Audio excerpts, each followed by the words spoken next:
आपण काय बनतो हे फार महत्वाचं नाही आहे.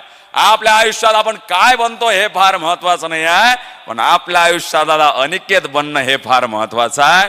आणि आजची मैत्री कुठपर्यंत, आज एवढा मोठा कार्यक्रम घेतला, पण या कार्यक्रमातून काय घेऊन जायचं? अनिकेत दादांचं जीवन मैत्रीच्या भरोश्यावर मोठं झालंय.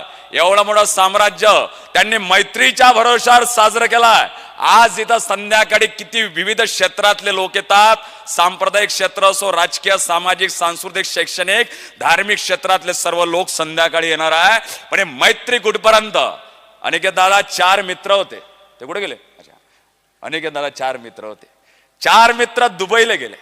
दुबईला फिरायसाठी नाही गेले दादा. 4 मित्र दुबईसाठी गेले. दुबईला काहीतरी कामानिमित्त गेले. आयफेल टावरवर 100व्या मजल्यावर रूम बुक केली. आता 100व्या मजल्यावर जायचं आहे, त्याच्यामुळे लिफ्ट मध्ये आतमध्ये शिरले.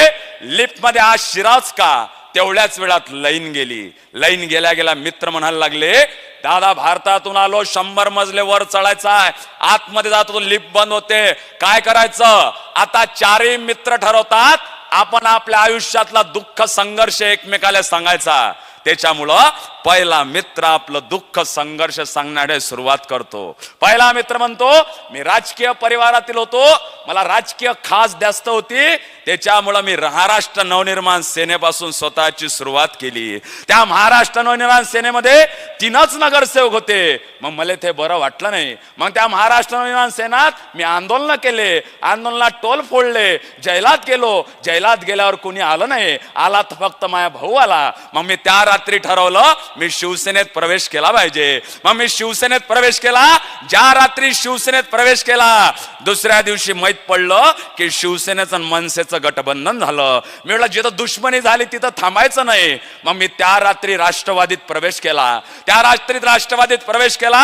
दुसऱ्या दिवशी सकाळी माहित पडलं की दादा सकाळीच 4 वाजता शपथविधी झाला. मी म्हटलं हे काही कामायचं नाही. मग मी जुगाडू स्वभावाचा होतो, जांगळबुत्ता करायची सवय होती. मी सगळेले एकत्रित केलं, सगळेले गुवाहाटीत नेलं, कामाख्या देवीचं दर्शन घेतलं, काहीतरी करण्याचा प्रयत्न केला, राजकीय जीवनाला आराम दिला. असं करता करता 25 मजले पूर्ण होतात. आता 26व्या मजल्यावर दुसरा मित्र आपलं दुःख सांगण्यासाठी सुरुवात करतो. दुसरा मित्र म्हणतो, माझा ज्योतिषशास्त्रावर जास्त विश्वास होता, त्याच्यामुळं ते नाशिकला कोणतरी कॅप्टन जोरात म्हणून आहे. मी त्यांच्याकडे गेलो, त्यांच्याकडे हात दाखवला.